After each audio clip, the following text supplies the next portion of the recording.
Amateur fighters, we send up to Jake Digman to bring out our first fighter.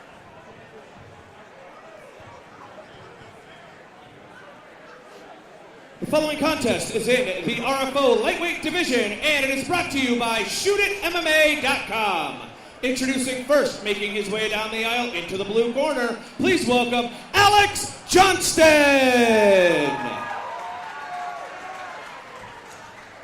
Alex Johnston, another fighter from Lancaster MMA, Lancaster Academy. John, 3 wins, all by submission, 2 in the first round. His only loss came about 15 months ago in October of 2015. That was to Aaron Bartow, who's 6-1 back at Big Gun 16. Bartow, a very solid fighter. He lost that by submission. There's no question he's looking to take this fight to the ground. And talking to Johnston before the fight, he's practiced jiu-jitsu for 3 years. He says he doesn't have a belt because he only trains no-gi. You, an experienced jiu-jitsu fighter, both in gi and no-gi, what's the benefits or perhaps the issues with never training in a gi? Well, Dan Swift and I had this debate many times ago. One of the debates is, you train in the gi, well, you can't get out of a submission as easy. However, what's the thing on the bike? I just lost my train of thought. Training wheels. Okay, so you hang on to the gi. Hang on the bike. The hot chick in the back? Right. So, the question is, the gi or no gi? But if you train in the gi, your submission defense is so much better. No gi, your submission execution is so much better. But his problem, he's fighting a guy that's trained with Ryan Madigan for 4 years. Ryan Madigan's guy does not want to go to the ground. So his big thing is try to get this to the ground, because you train with Ryan Madigan, you know his opponent wants to keep it standing. Speaking of Ryan Madigan, let's see him and his fighter head to the cage, Jake Digman. Let's bring him out. And his opponent making his way down the aisle to the red corner, please welcome Darnell Truett. Darnell Truett from World Kickboxing Academy comes in with a 2-0 record.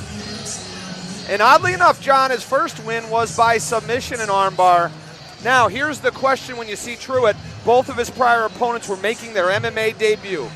Alex Johnston, that's a different story. He's a different animal in the cage.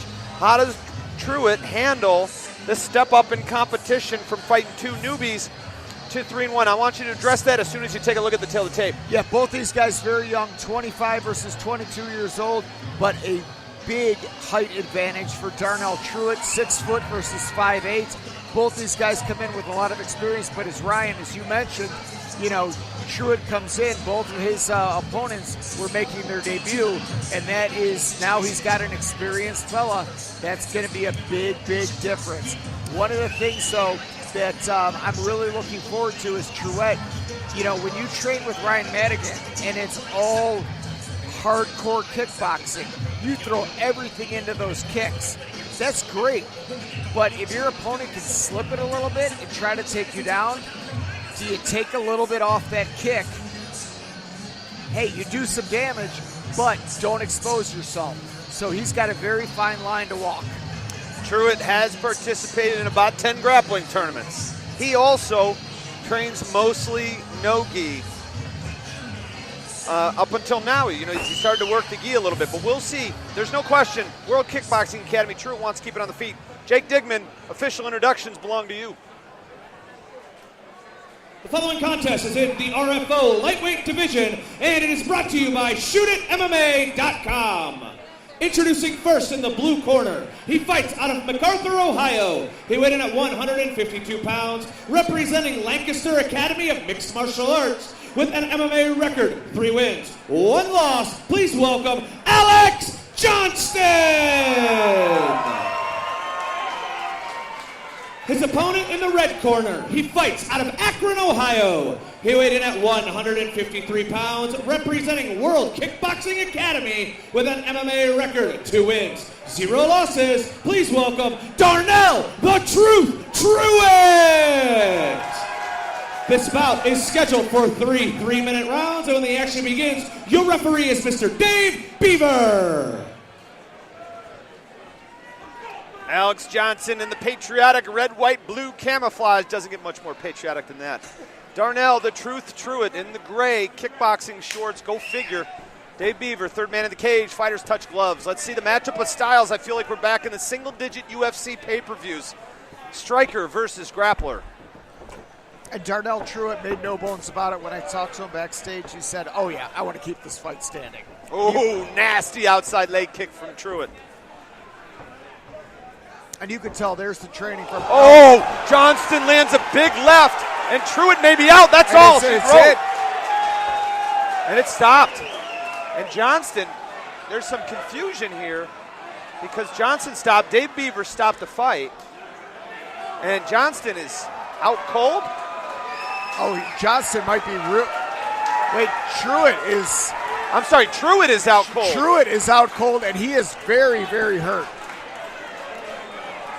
I apologize, it's Johnston.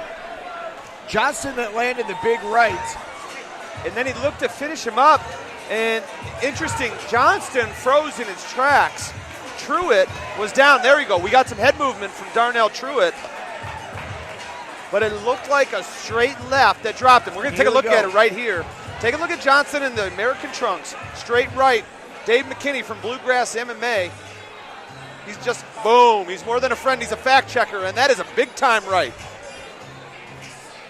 And take a look here. Is it the ground and pound, John, that puts him away? I think the ground and pound is what did it. And at one point, and then what's odd is Johnston almost doesn't know what to do. Yeah, and that was where the confusion for us came in. And Truett's up, Johnston's up, Jake Digman's got the mic. Let's make this one official.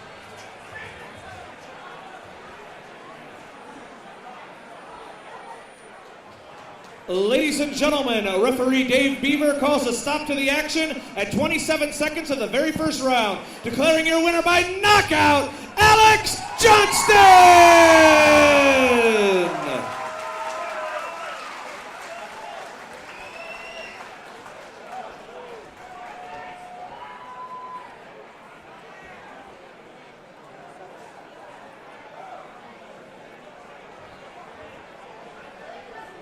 I'm here with your winner, Alex Johnson. You stoned him in 27 seconds, man. Is that something you're known for? I'm usually a submission guy. Just been working on my boxing a lot lately. I always had fun tapping people out, but when you put them to sleep, it's a much better feeling. Would you say so? That's my first one, so yeah, I'd say so. You get a big KO in 27 seconds in front of a crowd like that, that's good stuff, man. What's next for you? Hopefully fighting again for you guys.